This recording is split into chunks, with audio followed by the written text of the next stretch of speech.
Alright, let's dive into something that's been on my mind lately, and I think it's going to blow your mind too. Did you know that the actor from Sheriff Country, Christopher Gorham, was in one of the most iconic episodes of Buffy the Vampire Slayer? Yeah, that's right. And it's not just a random cameo, it's a pivotal, emotionally charged role that ties into the show's deeper themes. Personally, I think this is one of those small world moments in TV history that deserves way more attention than it gets. Let me break it down for you. First off, let's set the stage. Buffy the Vampire Slayer isn't just a show about slaying vampires, though, let's be honest, that's a huge part of its charm. It's a series that weaves together horror, drama, and coming-of-age stories in a way that feels both timeless and deeply personal. Sarah Michelle Gellar's Buffy is this perfect blend of strength and vulnerability, trying to balance saving the world with, high school and relationships. And one of the most gut-wrenching storylines is her romance with Angel, the brooding vampire with a soul. Their relationship is complicated, to say the least, and it hits a major breaking point in Season 2 when Angel loses his soul after experiencing true happiness with Buffy. Heartbreaking, right? Now, enter Christopher Gorham as James Stanley in Season 2, Episode 19, titled, Go Fish. Wait, no, scratch that. It's actually Bad Eggs. No, it's I Only Have Eyes for You. That's the one. This episode is a masterclass in how Buffy uses supernatural elements to explore very human issues. James is a ghost from the 1950s, a high school student who had a forbidden affair with his teacher, Grace Newman. Their story ends tragically. James shoots Grace and then himself after she tries to end their relationship. What makes this really interesting is how the show uses their spirits to mirror Buffy and Angel's own relationship struggles.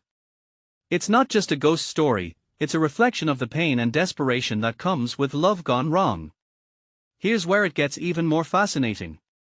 The students at Sunnydale High start reenacting James and Grace's tragedy, possessed by their spirits. And guess who gets possessed? Buffy and Angel. Their scene together, where they reenact James and Grace's final conversation, is absolutely gut-wrenching. It's like the show is holding a mirror up to their own relationship, showing them the potential consequences of their actions.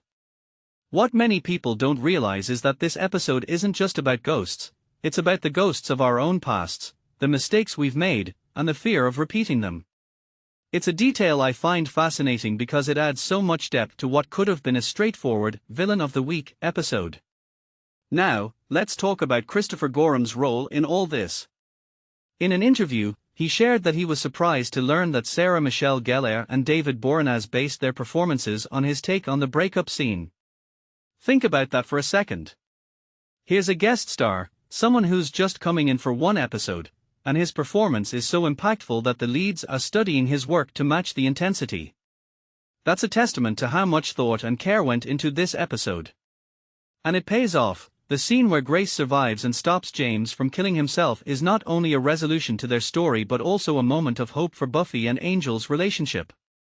It's a reminder that even in the darkest moments, there's a chance for redemption. From my perspective, this episode is a perfect example of why Buffy the Vampire Slayer is still so beloved today. It's not afraid to tackle heavy themes, and it does so in a way that feels both supernatural and deeply human. Christopher Gorham's role might seem small on the surface, but it's a crucial piece of the puzzle. It's a reminder that even the smallest parts can have a huge impact, something I think we can all relate to in our own lives. If you take a step back and think about it, this episode isn't just about ghosts or star-crossed lovers, it's about the choices we make and the consequences they carry. And that's what makes it so timeless. So, here's my closing thought: next time you're watching Buffy, pay extra attention to their smaller episodes. They might just surprise you with how much they have to say. And if you're a fan of Christopher Gorham, knowing his role in this episode gives you a whole new appreciation for his work. Personally, I think it's moments like these that make TV such a powerful medium. What do you think? Let me know in the comments below. I'd love to hear your thoughts on this episode and how it stayed with you over the years.